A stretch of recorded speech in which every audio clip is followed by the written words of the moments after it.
आइए सीधे आपको लिए चलते हैं गुजरात, जहां इस वक्त प्रधानमंत्री नरेंद्र मोदी संबोधित कर रहे हैं। में जो कामगार जुड़े हैं, मैं आज अहमदाबाद की धरती से इस पवित्र कार्यक्रम के समय उन सबका भी अभिवादन करता हूं।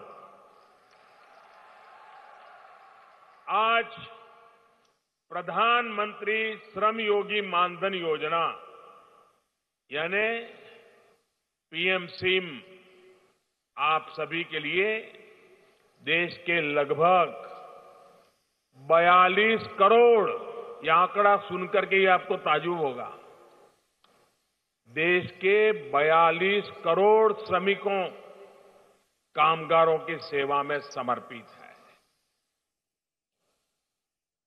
और मेरे लिए कार्यक्रम क्या है? अगर मुझे एक वाक्य में कहना होगा तो मैं कहूंगा कि भारत को जिन्होंने निर्माण कर रहे हैं, भव्य भारत के सच्चे जो निर्माता है, ये हमारी योजना मेरे हिसाब से मां भारती के मजदूरों के पसीने का, मां भारती के मजदूरों के पसीने का, मां भारती के भाल पर यह तिलक के समान है। आज मां भारती को कई प्रकार के तिलक हुए होंगे, बहुतों ने अपने रक्त से भी मां भारती का तिलक किया होगा, लेकिन ये योजना ऐसी है कि मेरे देश के 40-45 करोड़ श्रमिकों के पसीने का तिलक आज मैं मां भारती के भाल पर कर रहा हूं।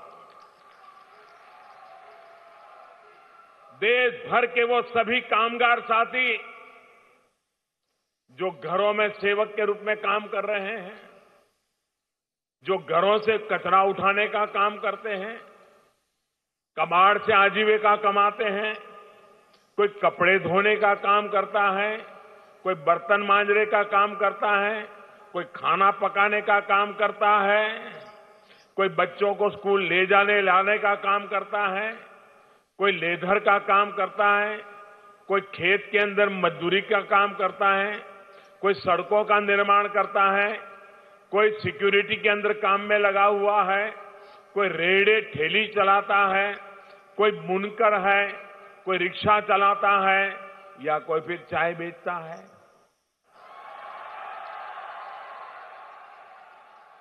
ऐसे अनेक कामों से जुड़े सभी कामगार साथियों को आज एक बहुत ही बड़ा अवसर है, बहुत ही बड़ी भेंट है।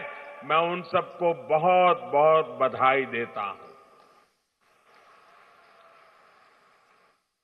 ये योजना ऐसी है कि मेरे मजदूर भाइयों बहनों, मेरे कामगार भाइयों बहनों, मेरे श्रमिक भाइयों बहनों, पसीना बहा करके जिंदगी जीने वाले मेरे भाइयों बहनों, ये आपको अपने बुढ़ापे का एक मजबूत संबल इससे मिलने वाला है। आपका इस योजना से आप ही आपके सहायक बन गए हैं, आप ही खुद आपका सहारा बन गए हैं, और मोदी सरकार सहायक के रूप में कंधे से कंधा मिला करके आपके साथ खड़ी है। जो लोग इस योजना का लाभ उठाएंगे, उन्हें 60 वर्ष की आयु के बाद 3,000 रुपये की नियमित मासिक पेंशन तय है। मतलब साल भर में करीब करीब 40,000। उस उम्र में ये रकम बहुत बड़ी होती है। जब शरीर काम करना बंद कर देता है, तब ये बहुत बड़ा सहारा बन जाती है। आज कुछ लाभार्थियों को यहां योजना से जुड़ने पर एक कार्ड दिए गए हैं, और मुझे बताया गया, अभी मंत्री जी मुझे कह रहे थे कि अब तक आंकड़ा करीब 14.5 लाख साथी इस योजना से जुड़ भी चुके हैं। पहले मैंने सोचा था कि योजना करूंगा तब तक 11 लाख कर देना, लेकिन आज मुझे बताते हैं कि हम तो 14.5 लाख पार कर गए हैं। साथियों, ये भी खुशी की बात है कि अभी तो 10-15 दिन पहले ही देश के लगभग 12 करोड़ किसानों के लिए प्रधानमंत्री किसान सम्मान निधि योजना की शुरुआत हुई और आज देश के लगभग 42 करोड़ श्रमिकों के लिए इतनी ही बड़ी योजना आज मैं आपके चरणों में दे रहा हूं। आपके इस प्रधान सेवक की सरकार ने 1 फरवरी को किसानों और असंगठित क्षेत्र के श्रमिक साथियों के लिए इन दोनों योजनाओं की पार्लियामेंट में घोषणा की थी और 1.25 महीने में ही दोनों योजनाएं जमीन पर भी उतार दी गई है। साथियों, आज की ये योजना मेरे लिए निजी तौर पर एक भावुक पल है, क्योंकि मैंने स्वयं अनुभव किया है कि आप सभी को किन परिस्थितियों से गुजरना पड़ता है।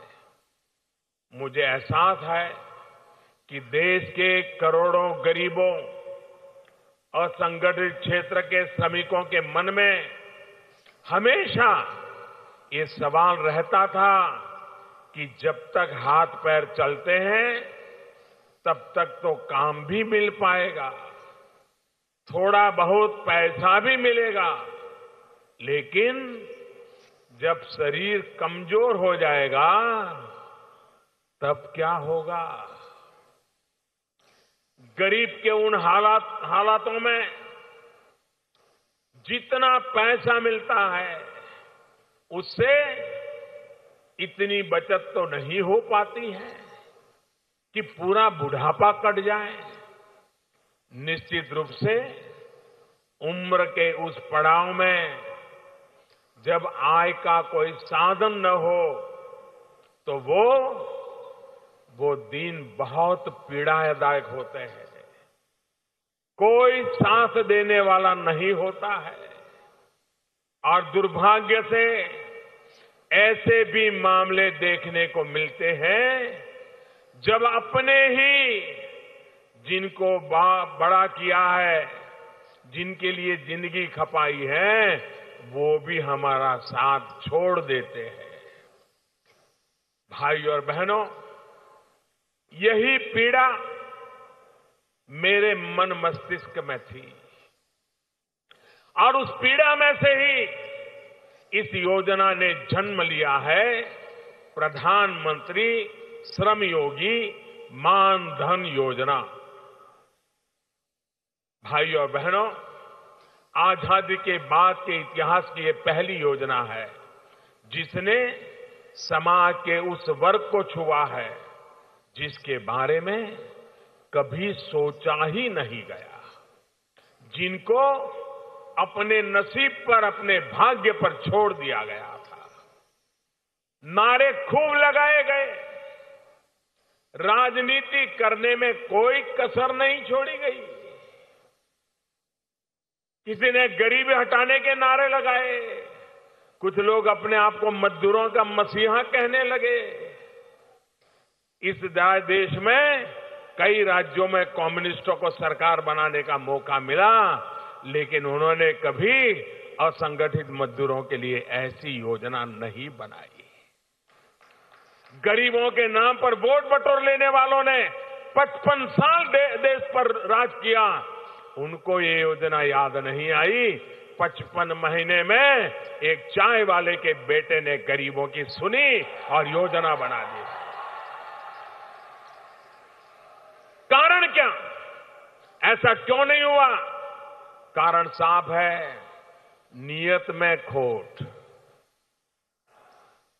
और इसलिए आप सभी के लिए ऐसी पुख्ता योजना लेकर के ये आपका मजदूर नंबर 1, मैंने लाल किले से कहा था, मैं देश का मजदूर नंबर 1 हूं।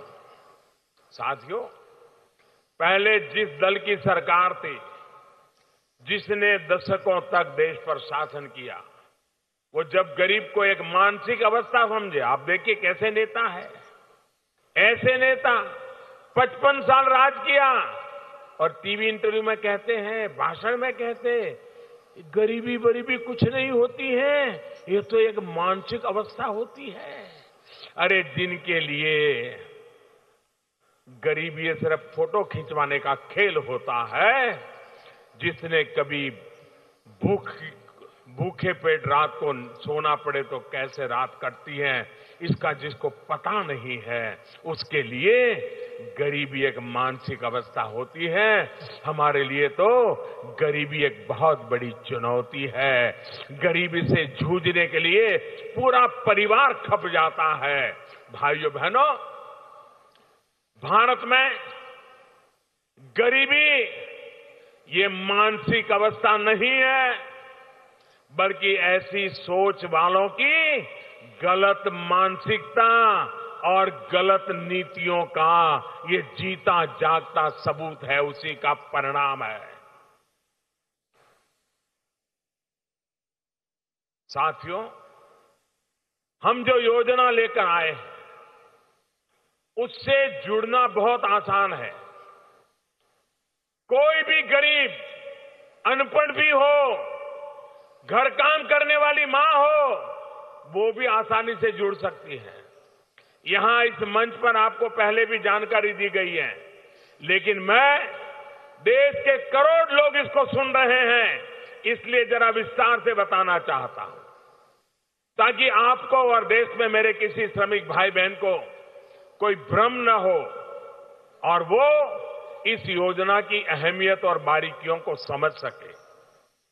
साथियों, ऐसे श्रमिक जिनकी उम्र 18 साल से 40 वर्ष तक है और जिनकी कमाई, मासिक कमाई 15,000 रुपये या इससे कम है, तो वे इस योजना में जुड़ सकते हैं। योजना का हिस्सा बनने के लिए आपसे हर महीने 55 रुपये से लेकर के 200 रुपये तक का मामूली अंशदान लिया जाएगा। कोई किसी का 55 होगा, किसी का 80 होगा, किसी का 90 होगा, किसी का 100 होगा। और आपको कितना योगदान देना है, ये आप आज किस उम्र के हैं, इसके आधार पर तय करेगा होगा। जितना आप अंशदान देंगे, आज आप जो कुछ भी कमाते हैं, आपकी मेहनत की कमाई करते हैं, सरकार उसमें कुछ डालती नहीं है, लेकिन ये योजना ऐसी है कि आप इसमें जितना अंशदान देंगे, उतने ही पैसे मोदी सरकार भी जमा करवाएगी। अगर आप हर महीने 100 रुपया देंगे, तो हम भी उनमें 100 रुपया नए और डालेंगे। अगर आप हर महीने 110 रुपया देंगे, तो हम भी 110 रुपया डालेंगे। अगर आप हर महीने 150 रुपया देंगे, तो हम भी इसमें 150 रुपया डालेंगे। और साथियों, हमने ध्यान रखा है कि आपको ये सुविधा लेने के लिए कोई ज्यादा कागज वागज के चक्कर में न पड़ना पड़े, क्योंकि ये योजना पढ़ा लिखा हो, अनपढ़ हो, गांव का हो, शहर का हो, पुरुष हो, स्त्री हो, घर में काम करता हो, मजदूरी करता हो, खेत में काम करता हो, कारखाने में काम करता हो, सबके लिए है। योजना का हिस्सा बनने के लिए बस मेरे श्रमिक साथियों को अपने नजदीकी कॉमन सर्विस सेंटर में जाना होगा।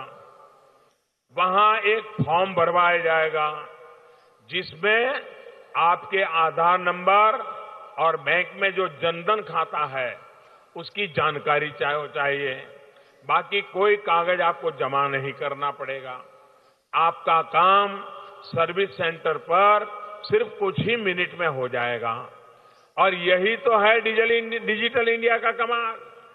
डिजिटल इंडिया का मजाक उड़ाने वाले उसे गंभीरता से न लेने वाले कॉमन सर्विस सेंटर की अहमियत कभी समझ ही नहीं पाए। साथियों, 2014 से पहले देश में जहां लगभग 80,000 कॉमन सर्विस सेंटर थे, वहीं अब हमारी सरकार में इनकी संख्या बढ़कर के 3 लाख से ज्यादा हो गई है। अब यही सर्विस सेंटर प्रधानमंत्री श्रम योगी मानधन योजना से जुड़ने की इच्छा रखने वाले कामगार साथियों की सहायता करेंगे। भाइयों और बहनों, ये भी याद रखिए कि कॉमन सर्विस सेंटर में प्रक्रिया पूरी करने के दौरान आपको इस प्रक्रिया का एक नया पैसा देना नहीं है। वो जो कॉमन सर्विस सेंटर वाला जो मेहनत करता है, उसको जो खर्च होता है, उसका पैसा भारत सरकार दे देगी। आप मत देना, ये याद रखना। 30 रुपया जितना उसका खर्च होगा वो भारत सरकार कॉमन सर्विस सेंटर वालों को दे देगी, ताकि मेरे मजदूर भाई बहन को ये 30 रुपया उसके जेब से देना न पड़े। दूसरी बात ये भी ध्यान रखिए कि आप कितना कमाते हैं, इसका प्रमाण देने की आपको जरूरत नहीं है। आप 15,000 कमाते हैं, 15,000 से कम कितना कमाते हैं, 9,000 की, 11,000 की, 12,000, आपको कोई सर्टिफिकेट देने की जरूरत नहीं है। ये मोदी को आपकी ईमानदारी पर भरोसा है और मेरा देश के मजदूरों पर, देश के गरीबों की ईमानदारी पर सबसे ज्यादा भरोसा है। साथियों, फॉर्म भरने के बाद आपको अपने अंशदान की पहली किस्त वहां नकद जमा करानी होगी, पहली किस्त, और उसके बाद हर महीने आपके बैंक खाते से आपका अंशदान कटता रहेगा। फिर आपको कहीं जाने की जरूरत नहीं पड़ेगी। आपके खाते से पेंशन का अंशदान कटा है, इसका संदेश आपके मोबाइल फोन पर आपको मिल जाया करेगा। भाइयों और बहनों, इतना भर करने से आप 60 वर्ष के बाद कम से कम, ये ज्यादा भी लिया जा सकता है, कम से कम 3,000 रुपये की नियमित पेंशन के हकदार हो जाएंगे। अगर दुर्भाग्य से किसी कामगार साथी की 60 वर्ष के बाद मृत्यु हो जाती है और उसके पेंशन खाते में फंड है, तो उसका पति या उसकी पत्नी अगर वो चाहते हैं तो उनको फैमिली पेंशन मिलना शुरू हो जाएगा। साथियों, वैसे तो इस योजना से कोई बाहर निकलना पसंद नहीं करेगा, लेकिन फिर भी किसी को लगता है कि भाई मैंने इतने साल तो किया, लेकिन मुझे अब रहना नहीं है, मुझे निकल जाना है, तो उसके लिए भी सुविधा है, कोई बंधन नहीं है। आप जिस दिन हट जाना चाहते हैं तो आपने जितना पैसा जमा किया है वो उपरांत आपको बचत खाते का जो ब्याज मिलता है, वो ब्याज समेत वो पैसा भी आपको वापस मिल जाएगा। बचत खाते का ब्याज भी मिल जाएगा। और इसलिए कोई भी व्यक्ति, और इसलिए भाइयों बहनों, आज जो ये योजना हम लेकर के आए हैं, वो बीते 5 वर्षों के दौरान आप सभी के लिए जो हमने अनेक योजनाएं बनाई, उसमें एक नया नजराना है। गरीब को, श्रमिक को सस्ती स्वास्थ्य सेवा हो या फिर बीमा सुरक्षा कवच, ये भी पहली बार हमारी सरकार ने ही सुनिश्चित किया है। आयुष्मान भारत योजना के तहत देश के जिन लगभग 50 करोड़ बहन भाइयों का मुफ्त इलाज सुनिश्चित हो रहा है, उनमें से भी अधिक, ज्यादातर लोग हमारे मजदूर भाई बहन ही हैं, अनऑर्गेनाइज लेबर से आए हुए हैं, वैसे ही मेरे कामगार भाई बहन हैं। इसी तरह घर के कमाने वाले सदस्य की दुर्घटना या फिर अचानक मृत्यु की स्थिति में परिवार को मदद मिले, इसके लिए प्रधानमंत्री सुरक्षा बीमा और प्रधानमंत्री जीवन ज्योति बीमा, ये 2 योजनाएं भी महत्वपूर्ण है, वो भी गरीबों को समर्पित है। और प्रीमियम कितना है? सिर्फ 1 रुपया, 1 महीने का 1 रुपया। और दूसरी योजना है जिसमें 1 दिन का 90 पैसा। कितना ही व्यक्ति गरीब हो, आज वो दिन में 90 पैसा बचा सकता है। कितना ही व्यक्ति गरीब हो, महीने में 1 रुपया बचा सकता है। और इतने मामूली प्रीमियम से उसको 2 लाख रुपए का बीमा मिल जाएगा, और अगर दोनों ले लेगा तो उसको 4 लाख रुपया का फायदा हो जाएगा। देश भर में करीब 21 करोड़ साथी इन दोनों योजनाओं से जुड़ चुके हैं। इन योजनाओं के माध्यम से 3,000 करोड़ रुपए से अधिक की सहायता लाभार्थियों को मिल भी चुकी है। कुछ दिन पहले ही हमने कुंभ में स्वच्छता के काम से जुड़े हजारों साथियों को इन योजनाओं से जोड़ा है। ऐसे ही आशा वर्कर, आंगनबाड़ी वर्कर, हमारी एएनएम बहनों को भी इन योजनाओं से जोड़ा गया है। मैं देश के उन तमाम परिवारों से भी आज आग्रह करूंगा कि आप भी अपने घर पर काम करने वाले साथियों को पीएम श्रमयोगी मानधन योजना जोड़ने में मदद करें। जो मध्यम वर्ग के परिवार है, उच्च मध्यम परिवार के, धनी परिवार है, उनके घर में भी ड्राइवर होता है, खाना पकाने वाले होते हैं, कपड़े धोने वाले होते हैं, अखबार देने वाले होते हैं। अगर वे खुद उदारता के साथ अपने घर में जो काम कर रहे हैं उनका बीमा उतार दें, उनका ये पेंशन स्कीम में जोड़ दें, तो इन अमीरों को या मध्यम वर्ग के लोगों को महंगा नहीं पड़ेगा और उस गरीब की जिंदगी सुरक्षित हो जाएगी। सरकार तो कर रही है, लेकिन अगर आप अपने घर में काम करने वाले, आपके साथ जुड़े हुए, आप जिसके बाल कटवाने जाते हो, अगर उस बाल कटवाने वाले की इतनी मदद कर देंगे, कितना बड़ा पुण्य मिल जाएगा। आपके जूते की कोई पॉलिश करता है, उसके लिए इतना काम कर दें, वो कितनी बड़ी शक्ति बन जाएगा। सेवा भाव से अगर आप आगे आएंगे, और इसलिए मेरे मजदूर भाई तो जुड़ने वाले, वो पैसे की बचत करेंगे, लेकिन मध्यम वर्ग, उच्च मध्यम वर्ग के परिवार जिनके घर में लोग काम करते हैं, वो अपने घर में काम करने वाले लोगों के लिए अपने फ्लैट में लिफ्ट चलाने वाला होगा। अगर फ्लैट के सब मिलकर के एक लिफ्ट वाले के लिए काम करना है तो क्या मुश्किल है। कोई पार्किंग वाला होगा, पार्किंग पे काम कर रहा है, गाड़ियां संभालता है, अगर ये पार्किंग करने वाले, रोज आने वाले लोग अगर एक एक पैसा दे दें तो भी उसके लिए सारी स्कीम हो जाएगी। बोलो भाइयों, ये करना चाहिए कि नहीं करना चाहिए? ऐसा काम करना चाहिए कि नहीं करना चाहिए? हमारे मजदूरों की मदद करनी चाहिए नहीं करनी चाहिए? उनके आशीर्वाद हमें काम आएंगे कि नहीं आएंगे? साथियों, बीमा सुरक्षा के अलावा प्रधानमंत्री आवास योजना से जो पक्के और अच्छे घर दिए जा रहे हैं, उनके अधिकतर लाभार्थी भी ये हमारे श्रमिक परिवार ही है। ऐसे ही उज्ज्वला योजना के तहत मुफ्त में जो गैस कनेक्शन मिल रहा है, स्वच्छ भारत योजना के तहत सरकार शौचालय बनाने के लिए पैसे दे रही है, सौभाग्य योजना के तहत घर के अंदर बिजली कनेक्शन के अधिकांश लाभार्थी भी इस असंगठित कामगार ही हमारे साथी हैं।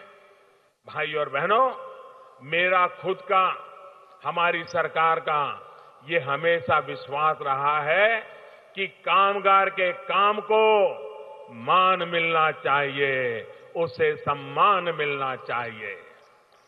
विकास तभी सार्थक हो जब सामान्य मानवीय की आवश्यकताओं का ध्यान रखते हुए कार्य किए जाए। और मैं हमेशा कहता हूं कि डिग्निटी ऑफ लेबर, ये हमारे देश में हमने संस्कार के रूप में पल्लवित पुष्पित करने की जरूरत है। श्रम एव जयते, श्रम का जय जयकार, श्रमिक का जय जयकार, वही देश को आगे ले जाता है। यही सबका साथ, सबका विकास की भावना का सार है। यही कारण है कि हमने श्रमिकों से जुड़े कानूनों में भी श्रमिकों के हितों को सुनिश्चित किया है। जो संस्थान केंद्र सरकार के दायरे में आते हैं, वहां बीते 5 वर्षों में न्यूनतम पारिश्रमिक में 42% की वृद्धि की गई है, 42%। पहले जहां महीने में 10,000 रुपए की आय वाले कामगार साथी को बोनस मिलता था, अब उस आय सीमा को बढ़ाकर अगर 21,000 रुपये भी उसकी आय होगी तो भी बोनस मिलेगा। कामगारों के लिए ग्रेजुएटी की सीमा को भी 10 लाख रुपए से 2 गुना बढ़ाकर 20 लाख रुपया किया गया है। साथियों, हमारी सरकार ने बेटियों को कार्य क्षेत्र में अनुकूल वातावरण दिलाने के लिए भी अनेक कदम उठाए हैं।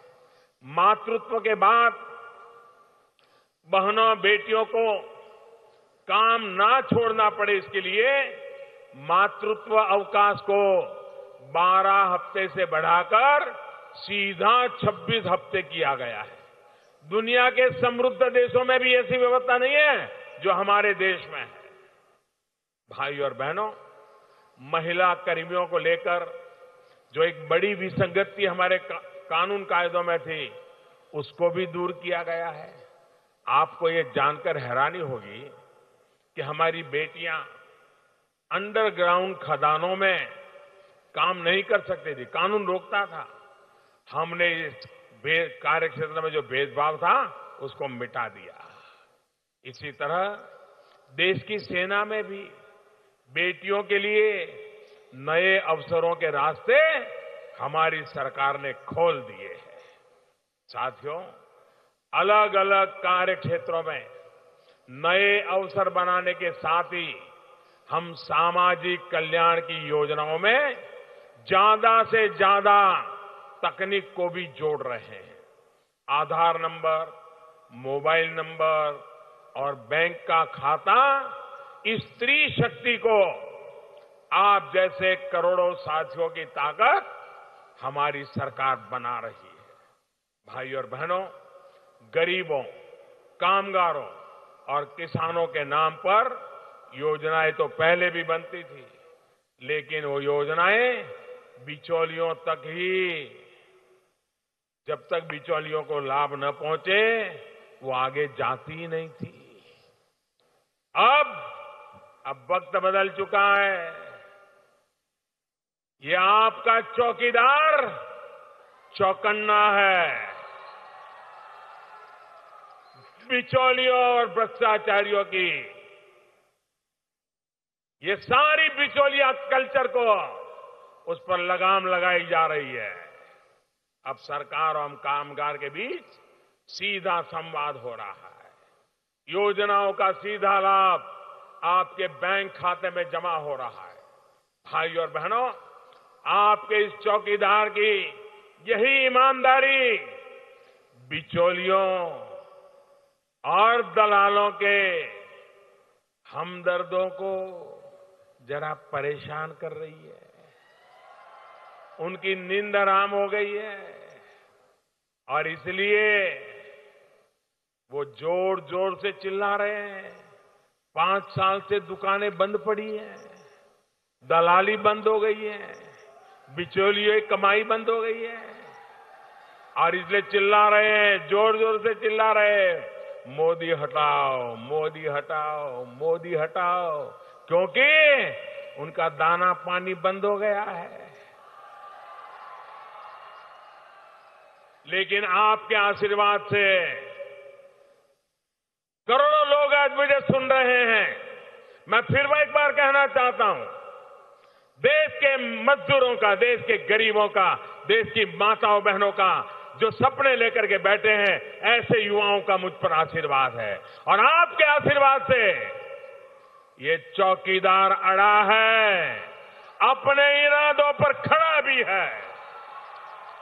ये चौकीदार अड़ा भी है, ये अपने इरादों पर खड़ा भी है। वे कहते हैं, आओ मिलकर मोदी को हटाएं। मैं कहता हूं, आओ मिलकर देश से गरीबी और बेईमानी को हटाएं। वे मोदी को हटाने के लिए महामिलावट करने में जुटे हैं और मोदी किसानों, कामगारों के हितों को सुरक्षित करने में लगा है। वो मोदी पर स्ट्राइक करने में लगे हैं और ये मोदी आतंक पर स्ट्राइक करने में जुटा है। मुझे पूरा विश्वास है कि चौकीदार का, आपके प्रधान सेवक का जो संकल्प है उसे आप और मजबूत करेंगे। एक बार फिर आप सभी को इस ऐतिहासिक योजना के लिए देश के 40-42 करोड़ मेरे मजदूर भाइयों बहनों को आज मैं उनके पसीने का मां भारती के भाल पर तिलक करके अपने जीवन में धन्यता अनुभव कर रहा हूं। आपके जीवन का हर पड़ाव शुभ हो, आप स्वस्थ रहें, आपका बुढ़ापा भी आत्मसम्मान वाला बने, इसलिए मोदी लगा है। आपको मेरी बहुत बहुत शुभकामनाएं हैं। आपके आशीर्वाद इन कामों को नई ताकत देंगे। इसी विश्वास के साथ दोनों मुट्ठी बंद करके मेरे साथ बोलिए, भारत माता की, भारत माता की, भारत माता की। बहुत बहुत धन्यवाद।